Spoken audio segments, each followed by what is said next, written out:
I mean, we're talking about Bermuda. I think the players will be more than prepared to play Bermuda. They could have a 1 year layoff. It wouldn't matter. They could be fat. It wouldn't matter. I think they'll manage to beat Bermuda Come on, comfortably. man. Welcome, Sports Nation, to Sports DTM, the sports channel where we call sports down the middle. You can expect the latest in sports news, views, and reviews from our resident analysts. No sports topic is too controversial, and no team or player is above criticism. So just smash that subscribe button and ring that notification bell to make sure you don't miss out on our balanced offering of riveting sports content. And don't forget to like, share, and leave a comment below. Welcome to Sports DTM.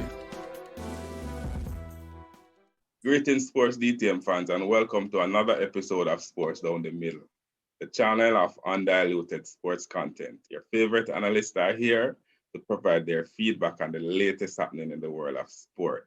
Now, news coming out of JFF camp, and this is good news, analysts. Positive news coming out of JFF camp, analysts.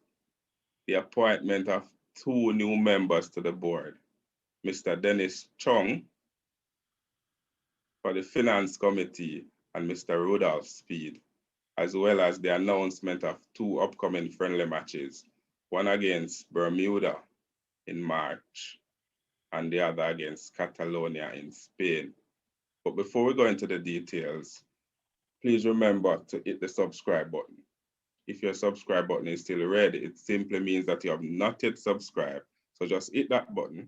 And we want to thank you for your support and welcome to the Sports DTM family. Analysts, positive news, I call it. What do you think? Upcoming matches, local-based players for Bermuda, British-based players for Catalonia. 2 different teams. Okay. Appointment of new board members, now 19. You think this is excessive? What are your thoughts on the appointment?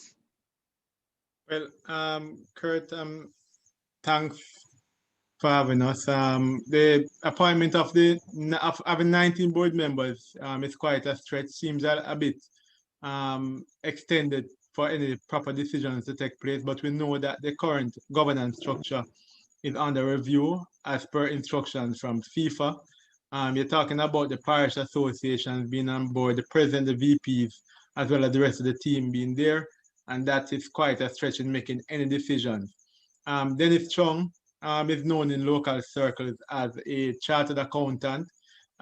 Currently, I believe he is the chief financial officer at the Supreme Ventures Group, as well as he's known as a financial analyst and should bring some well-needed experience and help and assistance to the finance aspect of the JFF being the finance chair, all being well in terms of the ratification. As it regards Rudolph Speid, known in football circles in terms of his technical expertise and his work with the Cavalier Football Club, and we expect that he also will add some value to the JFF board. As it regards for the friendlies that are in place, we know that the local players are well in need of football, having gone almost a year without playing any real competitive football. And as such, anything that they can get right now, I'm sure they'll take it. And that Catalonia match has been brewing for quite some time. But with the pandemic raging across Europe nonetheless, you never know what will happen. But it's positive news right now for the JFF, and they need it considering all of the other negative news that has surfaced over the last couple of weeks and months. Ray, considering all the negative news, as Brookie mentioned, is this good to hear that Chung and Speid are members of the board now? Definitely. I mean, from what Brookie had mentioned around his accounting background, one of the things persons were calling for was transparency around the accounting, the books of the JFF, and with Dennis Chung on board, you can expect that should be in order, definitely. Also a structure. Mr. Speid is really good around creating and implementing and organizing teams as he had done with Cavaliers, and so you can almost expect that kind of structure and improvement for the JFF. So I definitely think that's a good addition of having both of them And at this point in time, definitely. Ricky, JFF trying to plan. This must be a good sign for you. Given that they're getting the Mr. Chung and his background at Supreme Ventures, and we know Supreme Ventures is we know Supreme Ventures, and him being the CFO there, it's a good look on him, and JFF bringing him in shows that they have plans especially with their finances, and I hope they start putting out regular financial statements now, so that the public can know what they're doing with their money. So you got 2 upcoming matches is on the agenda for March, right? And the players are currently in isolation, and we're not hearing anything from the Ministry of Sports or the Ministry of Health. But this is a good move for JFF, don't you think? Yes, I think it's a great move, you know. I think it's a good move for them, you know, getting too much, you know, trying to test these local boys and the overseas boys, you know. I think it's a great move. But as you asked the question, I think it's a good move for them. You understand? And I hope it work out and to get these lads in shape. You understand? And get these boys tested and trained and get them fit and ready to play a match, because it's right around the corner. The Quint is going to be September, whether you want to believe it, yes or no. You understand? So we have to have these boys fit and ready for the Worldcup qualifier.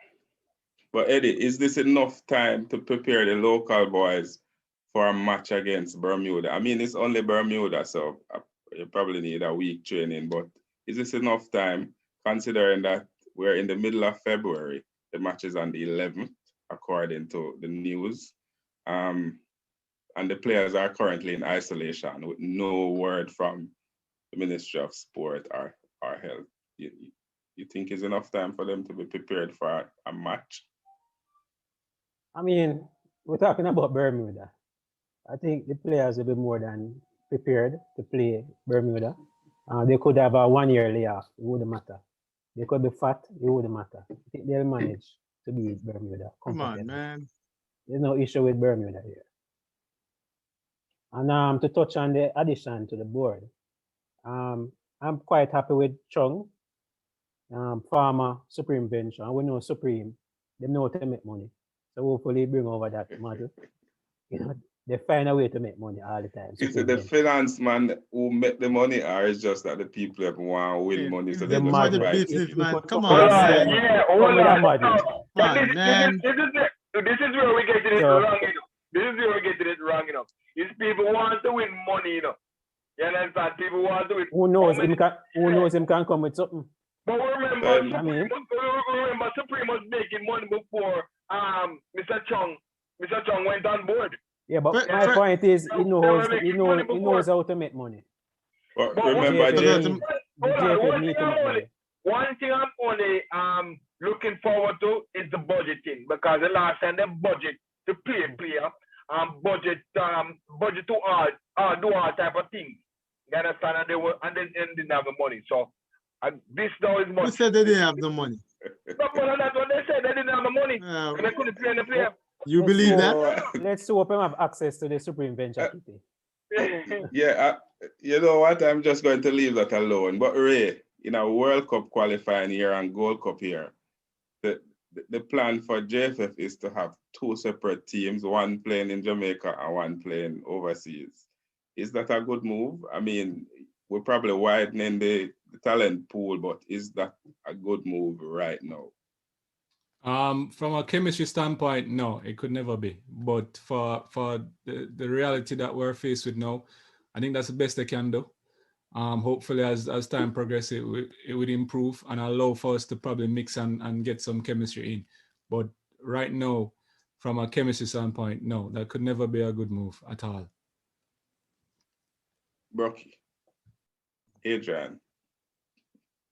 Well, Kurt, we have right now we're separating the team. We're having a local cluster different from a overseas cluster. If I'm the local boys, I'm really feeling that I'm only being called upon for the little matches versus the big matches like in Europe where my talent can really be spotted. I don't have the opportunity to actually get a look in.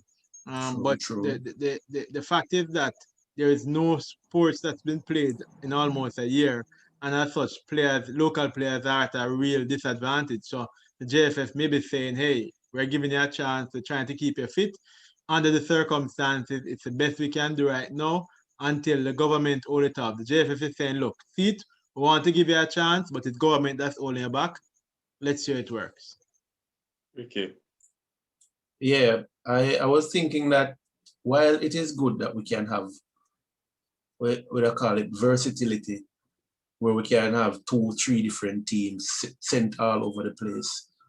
At the end of the day, there's going to be some level of division or animosity being built up because players are going to be saying, hey, me want to go foreign, go play, right? Why me can't go foreign? Unless there is some understanding that is had between JFF and the players, then I think we being human, there will be some divisions happening in the camp. Eddie, I know JFF is actually planning, and this is probably one of the most forward-thinking plan that we've heard from JFF in a while. But do you think we have the depth or the quality to have an A team and a B team and a C team right now? Well, I guess so. We have a lot of players, you know, locally that hasn't kicked a ball. Have a large pool to pick from. Internationally, we have a lot of English-based players and a lot of potential English-based players that could join the camp. So I guess we could have an A and B team. I don't like the idea of having an A and B team, but you know, in terms of chemistry and development, I don't see having 2 teams would make sense in a World Cup year and a Gold Cup year. But that's what the JFF is doing. So they're just giving us matches, so we just have to take the matches. Think that is just a good or bad thing? Well, if other countries are doing it, this is my opinion. If other countries are doing having an A team and a B team, then I think it's a good idea for the JFF having an A team and a B team.